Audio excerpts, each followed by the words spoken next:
Welcome back to History in Minutes, the channel where we break down the biggest moments of the past in bite-sized stories. Today, we re-diving deep into one of the most brutal and world-changing events of the Middle Ages, the Mongol conquest of Baghdad in 1258. Grab your helmets, and maybe a fainting couch, because this is a tale of empire-shattering destruction, political miscalculations, and a city that thought it was untouchable until it wasn't. Let's set the scene. It's the mid-13th century. Baghdad is not just any city. It's the glittering jewel of the Islamic world, the capital of the Abbasid Caliphate, and a hub of knowledge, culture, and religion. Imagine a metropolis where scholars pore over ancient texts from Greece, Persia, and India, where astronomers map the stars, doctors pioneer new medicines, and philosophers debate the meaning of life while poets pen verses that echo through centuries. The House of Wisdom alone houses tens of thousands of manuscripts. If knowledge was power, Baghdad was basically the Super Bowl champion, undefeated, and on home turf. They had libraries that would make Amazon look like a roadside bookstall. Baghdad wasn't just a city. It was the entire intellectual buffet, and everyone else was nibbling on crumbs. Enter Caliph al-Mustasim, the ruler of this grand city and empire. Now, here's where the story takes a turn from heroic defense to classic royal misjudgment. Al-Mustasim was more of a man of words and prayer than of war, surrounded by scholars and astrologers, because what's a ruler without some cosmic advice? He genuinely believed that the city's holiness and Allah's protection would make any Mongol threats fade away. When the Mongols sent envoys demanding surrender and tribute, his response was basically, "Thanks, but no thanks. We're good. You know, Baghdad, the city everyone loves? Yeah, that Baghdad. We're pretty confident our spiritual glow will repel any invaders. Also, we're really busy with poetry slams and philosophical debates, so maybe next century." He was basically the guy who, when a hurricane is coming, calmly explains that his house has excellent feng shui. Meanwhile, thousands of miles to the east, Hulagu Khan, grandson of the legendary Genghis Khan, was gearing up to make sure Baghdad's confidence was misplaced. Hulagu was no ordinary warlord. This guy was a master planner and ruthless commander tasked by his brother Monk, the Great Khan, with expanding Mongol power westward. His orders? Conquer the Muslim lands and leave no doubt who rules the world. And boy, did he take that seriously.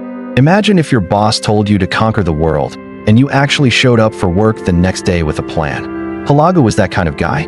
He wasn't about sending polite diplomatic notes. He was about sending 150,000 very angry men on horseback. Hulagu didn't just bring a big army. We're talking about roughly 150,000 Mongols, Turks, and allies, joined by Chinese and Persian siege engineers. Basically the medieval version of a special ops team, with some serious firepower in the form of trebuchets and catapults. If you thought the Mongols were just horseback warriors swinging swords and arrows, think again. These engineers were like the medieval version of hackers, breaking into defenses with precision machines. They were the Silicon Valley of destruction, meticulously planning how to take down the medieval internet, which, in this case, was city walls. They didn't just knock, they brought battering rams with rocket launchers. Okay, maybe not rocket launchers, but you get the idea. By January 1258, the Mongol horde had arrived at Baghdad's gates, and that's when the illusion of safety shattered. The city's walls, proud and imposing, built to keep out desert raiders, soon became nothing more than targets. Hulagu split his forces, sending Baiju Noyan to control the southern flank, while Kitbuka Noyan commanded the northern assault. These generals were known for their discipline and brutality. The Mongols weren't rushing in blindly. They methodically dug trenches, built siege ramps, and unleashed their mechanical monsters upon the city. It was less of a siege and more of a really well-organized, very destructive picnic. The Mongols, bless their methodical hearts, were all about efficiency, even when it came to utter annihilation. Inside the city, the mood was less prepare for war and more hope for a miracle. Al-Mustasim, perhaps influenced by his astrologers, failed to mobilize the city's defenses effectively. Reports suggest his commanders were either incompetent or unwilling to face the Mongol onslaught.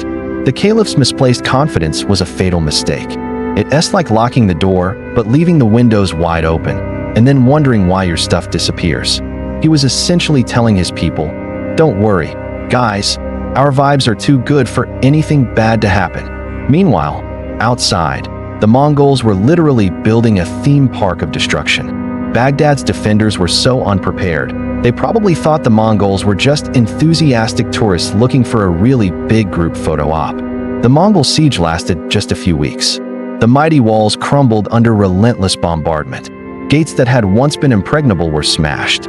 Mongol soldiers flooded into the city, spreading terror and destruction. Hulagu's forces showed no mercy. They slaughtered soldiers and civilians alike, sparing no one who resisted. If you were thinking of resisting, well, let's just say it wasn't a great career move. The Mongols had a very simple customer service policy: surrender or cease to exist. And they were really good at the second part. As for Caliph al-Mustasim, well, the Mongols captured him alive, which might have seemed like good news at the time. But Mongol customs dictated that spilling royal blood was bad luck. So rather than beheading or poisoning him, they wrapped him in a carpet and trampled him under horseshoes. Imagine going from sitting on a throne to being horse fodder because you refused to surrender. Not the best career move. It's like being told you can't have chocolate cake, but then they offer you a carpet and a stampede. What a way to go. Bet those astrologers didn't see that one coming. For 7 days, Baghdad was ransacked. The Mongols looted everything of value and destroyed what they couldn't carry. The House of Wisdom, that legendary library, was emptied of its priceless manuscripts, many thrown into the Tigris River, staining it with ink and blood. Scholars, poets, scientists, all were slaughtered or fled into obscurity. The city's population was decimated, with death toll estimates ranging from 100,000 to over 1 million. Let that sink in. The Tigris River literally ran black with ink and red with blood. Imagine a river of knowledge and life, suddenly becoming a river of tears and shattered dreams. It was less of a library cleansing and more of a bibliographical genocide. The fall of Baghdad was more than a military defeat. It was the symbolic end of the Abbasid Caliphate, which had ruled for over 500 years.